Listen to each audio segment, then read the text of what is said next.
Et j'ai le plaisir d'accueillir sur ce plateau Timothy Hanem. Bonjour. Bonjour. Vous êtes auteur de Urbex, 50 lieux secrets et abandonnés en France, un livre qui vient de sortir, il est paru hier, je crois, aux éditions Artaud. D'abord, un petit mot d'explication. Urbex, c'est une abréviation pour exploration urbaine, en anglais, Urban Exploration. Voilà, ça vient de Urban Exploration, qui est devenu Urbex. Et c'est un terme que tout le monde utilise pour nommer cette activité qui consiste à visiter des lieux et les prendre en photo. Enfin, tout le monde, il faut connaître.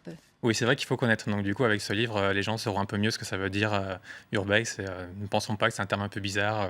Voilà. C'est d'ailleurs le premier livre, je crois, grand public sur cette discipline qui sort en France. Oui, ouais, c'est le premier livre, on va dire, grand public qui sort sur cette discipline pour un peu expliquer aux gens et montrer comment ça se passe, et avec des photos, des textes et des dessins. Alors justement, avant de nous parler de toutes vos découvertes incroyables, on va suivre deux explorateurs urbains. C'est un reportage de Vincent Ditch et Christophe Annès. La forêt a envahi toute la propriété qui entoure ce manoir du 19e siècle à l'abandon.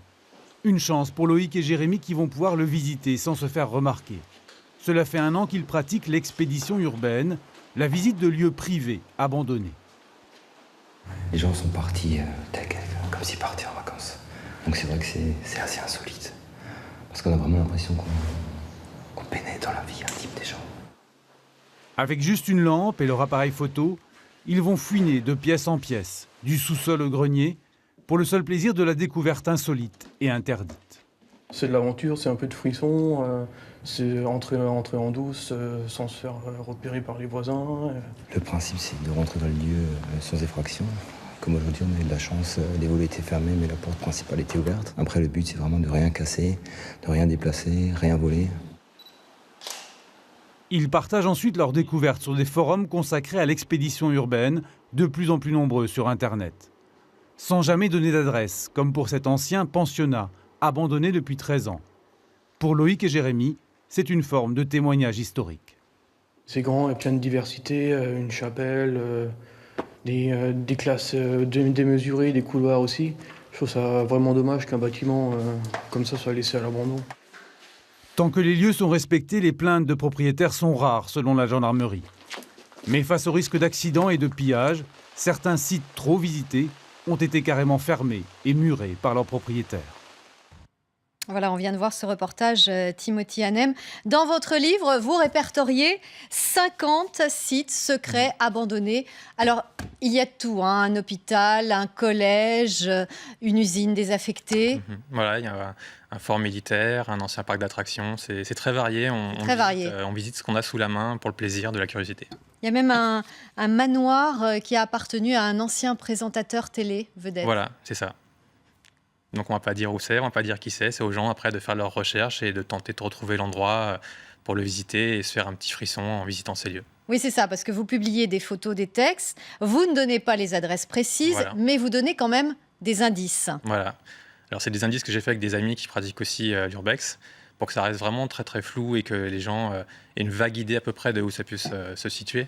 Mais des fois, on peut deviner quand même. C'est vrai qu'on peut deviner. Mais après, si une personne devine où est un lieu, si elle habite à 700 km, est-ce qu'elle ira ça peut très bien lui faire peur, tout simplement. Elle n'ira pas, ou alors elle visitera 1 ou 2 lieux, puis elle arrêtera ensuite.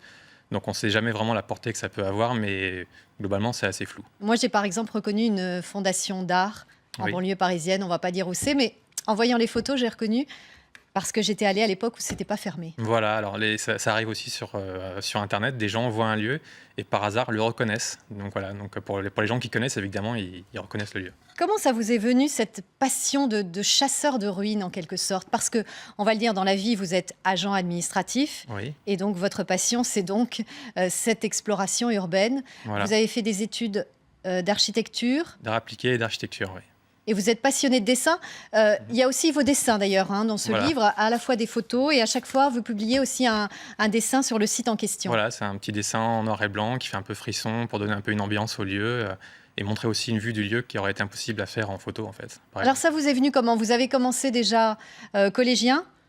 Ouais, quand j'étais au collège, même en primaire, c'était un peu le plaisir de visiter la maison hantée qu'on a tous connue quand on est enfant. Après, on devient ado, on visite des trucs un peu plus dangereux, qui font un peu plus peur, on a un peu plus le courage d'investir d'autres lieux. Il y a un goût de l'interdit. Voilà, évidemment. Ouais. Le plaisir de l'interdit, c'est quelque chose d'assez fort, qui évidemment qu'on peut pas trop. C'est dur de résister, de passer devant une maison abandonnée avec un grillage et de se dire, de voir un panneau accès interdit et de ne pas y aller, quoi. Mais en fait, c'est quand même illégal. Oui. Puisque ce sont des propriétés privées Voilà. ou des sites désaffectés, mais fermés au public. Ils sont fermés au public et ils appartiennent toujours à quelqu'un, un propriétaire ou à la mairie ou à une entreprise. Et justement, alors, ce que j'explique toujours, c'est que ce qu'on fait, c'est évidemment c'est illégal, mais on ne fait rien de mal. On ne vole rien, on ne casse rien. On ne Oui, déplace c'est ça. Vous avez une charte très précise. Hein. Voilà. Vous ne touchez à rien, vous ne volez rien, vous ne déplacez même pas les objets.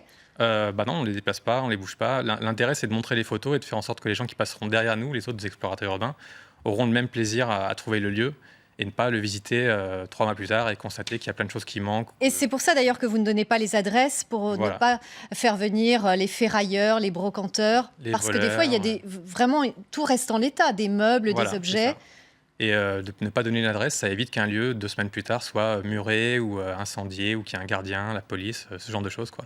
Donc c'est vraiment pour les lieux qu'on fait ça. Malheureusement, ça arrive. Ça arrive, on ne peut pas tout réglementer. Par exemple, on peut publier une photo et une personne reconnaît le lieu, comme vous avez dit. Et puis elle peut en parler sur un site et puis donner la ville. Et puis plein de gens y vont et de fil en aiguille, le lieu sera fermé ou même incendié, ça dépend des fois. Il y a parfois des découvertes. J'ai lu dans votre livre, vous étiez une fois accompagné d'un ami, vous étiez dans un hôpital Oui. désaffecté. Mhm. Et racontez-nous, cet ami a trouvé son dossier? Voilà, on se promenait dans les souterrains de l'hôpital et on est tombé par hasard sur des dossiers de naissance. Et comme cet ami était né dans cet hôpital, on a pris un classeur où il y avait marqué 1983, comme ça, au hasard. Et en tournant les pages, on fait défiler les dates et il est retombé sur sa fiche de naissance. Donc c'était assez émouvant de retomber sur sa fiche de naissance, mais en même temps c'était très bizarre parce que c'est quand même confidentiel. Donc des fois on peut tomber sur des choses dans les endroits qui sont un peu étranges. Par exemple, voilà, des dossiers médicaux confidentiels, où on se promène dans un souterrain et on tombe sur une espèce de crâne d'ornithorynque suspendu à un fil et on s'approche et ça sent un peu l'aubergine. C'est très étrange, on se demande pourquoi c'est là. Donc on peut tomber sur des choses très, très cocasses. Ouais. Vous avez eu peur des fois? Oui, déjà, quand on pénètre sur un site, on a souvent la peur de l'interdit, donc déjà la peur de se faire attraper, etc. Une fois qu'on est entré et qu'on est un peu caché, camouflé, ça disparaît un peu. Mais on est toujours à l'affût. Dans ces lieux, en fait, nos sens sont beaucoup plus en éveil que dans la vie de tous les jours. On est beaucoup plus attentif à regarder derrière soi, souvent, si on est tout seul ou en groupe. À ne pas être le dernier de la file indienne, on tout le temps regarder derrière soi. Même à sentir ce qui se passe, à écouter beaucoup aussi, avec les portes qui claquent, le vent qui fait bouger les fenêtres, ce genre de choses. Donc on est vraiment plus en éveil. Vous vous êtes fait pincer déjà, puisqu'il y a parfois des gardiens, des vigiles, Oui, ça arrive. ou même des fois des gendarmes. Voilà, c'est la règle du jeu. Des fois, on peut rentrer, on se fait cramer par quelqu'un, les voisins appellent la police. Si on tombe comme ça sur des... Comment ça se passe? Moi, j'explique tout de suite, je sors mes papiers, j'explique qui je suis, je donne mon nom, l'adresse de mon site. Je dis bonjour, vous voyez, j'ai un pied, un trépied, un appareil photo, je fais des photos. Et on fait que des photos. Oui, c'est ça, vous voilà. faites des photos que vous publiez Ensuite, voilà. sur un blog, sur un site. Ouais, c'est sur mon site Glockland. En fait, Glockland. je publie mes visites avec mes photos et du texte aussi pour raconter, pas que ce soit juste des photos, mais aussi rendre le truc un peu immersif et que les gens aient l'impression d'avoir visité.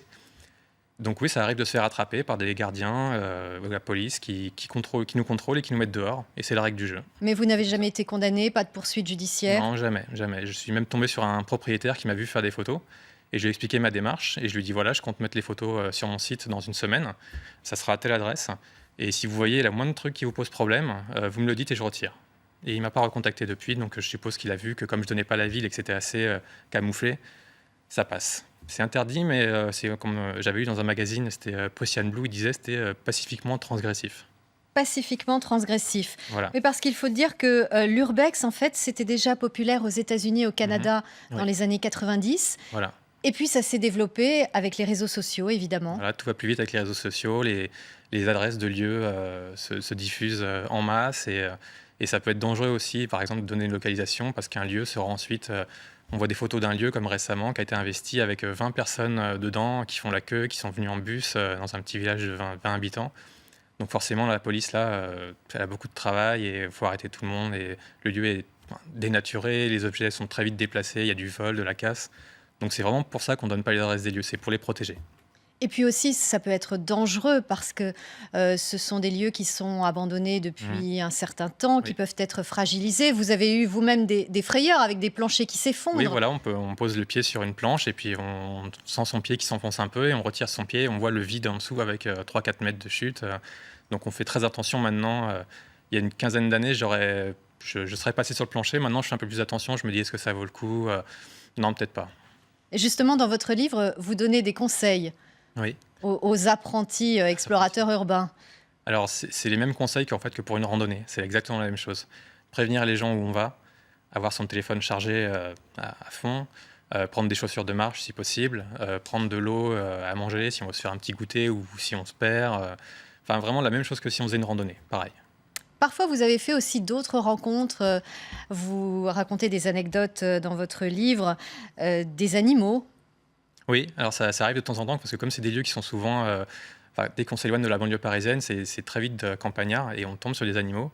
Et une fois, on est tombé, j'ai visité une usine avec ma copine et on a entendu du bruit à un étage. Elle est venue me voir, elle me fait Tim, viens voir, viens voir. Et je pensais que ce serait un gardien ou la police ou quelque chose comme ça. Et en fait, c'était deux petites biquettes qui étaient là. Et en fait, elles adorent, c'est comme les biquettes qu'il y a dans les montagnes, elles adorent grimper sur les meubles, sur les briques, sur les gravats. Et elles étaient occupées ici à passer leur temps. Donc elles nous ont suivis pendant qu'on visitait. C'était très marrant. Une autre fois, vous avez vu furtivement une biche. J'ai vu une C'est- biche, ouais. Donc la biche, ça c'était, j'ai même pas eu le temps de sortir mon appareil qu'elle avait déjà fui. Donc ça, c'est le genre de choses que j'aime bien raconter en BD du coup, qui est très poétique à mettre en BD. Oui, ça ajoute à l'ambiance poétique. Voilà, c'est ça. Et vous êtes un passionné d'archives aussi. Vous faites des recherches sur Ouais. les lieux que vous visitez, sur les anciens habitants. Voilà, j'aime bien me renseigner sur. Enfin, c'est vraiment, c'est comme je disais tout à l'heure, c'est la curiosité. On se demande comment cet endroit a pu être abandonné, qui y vivait, qu'est-ce qui s'est passé, pourquoi ça a été abandonné. Donc, je fais beaucoup de recherches sur Géoportail, sur Google, sur les entrailles du net où il y a des vieilles pages qui sont plus mises à jour depuis 10 ans. Et on trouve des infos de temps en temps. Et même des fois, on peut avoir au téléphone une vieille dame qui a vécu dans un endroit abandonné dans les années 50. Elle avait 8 ans à l'époque et on s'imagine toute l'histoire comme ça. Votre plus belle découverte depuis toutes ces années? Alors, c'est un endroit qu'on m'a montré en fait par un ami qui travaille dans un festival de manga. C'est un manoir, c'est le domaine des Trois Colonnes qui est dans le livre. Et c'est un endroit qui est vraiment magnifique, qui a une histoire incroyable. Et le look du manoir est vraiment très photogénique. C'est un site immense avec un manoir avec une quinzaine de chambres. Chaque chambre a sa salle de bain. C'est très très beau. Il y a un cloître, il y a un lac artificiel avec une petite île au milieu avec 3 colonnes qui sont accessibles qu'avec un canot pneumatique. C'est vraiment un lieu magique et je peux pas trop expliquer pourquoi, mais il y a vraiment un coup de foudre pour ce lieu et j'aime bien y retourner. Ouais. Oui, c'est ça. J'allais vous demander, vous retournez des fois à plusieurs Ouais. reprises au même endroit? Bah, quand on trouve un lieu qui est très sympa, qui est pas trop compliqué d'accès et tout, en fait, moi, des fois, j'invite des amis en qui j'ai confiance. On Et se je fait leur une dis, sortie voilà, on se urbex. fait une sortie, on se fait un pique-nique. Donc, c'est exactement comme un pique-nique dans un parc, sauf qu'en plus, il y a un manoir de 3 étages magnifique. Et donc, je leur dis, voilà, vous faites les photos que vous voulez, mais vous activez pas votre localisation, vous dites pas où c'est, vous prenez Et pas. surtout, vous ne laissez rien non plus sur place. Et voilà, on laisse rien sur place et voilà, on vous casse rien. Et du coup, c'est très sympa. Chacun se fait son Merci. petit frisson. Et voilà. Merci. En tout cas, ça donne déjà un goût de l'aventure, votre livre. Timothy Hanem, Urbex, 50 lieux secrets et abandonnés en France. Ça vient tout juste de sortir. C'est publié aux éditions Artaud. Merci pour ce témoignage, Timothy Hanem. Le 14-16 continue dans un instant le rappel de l'actualité.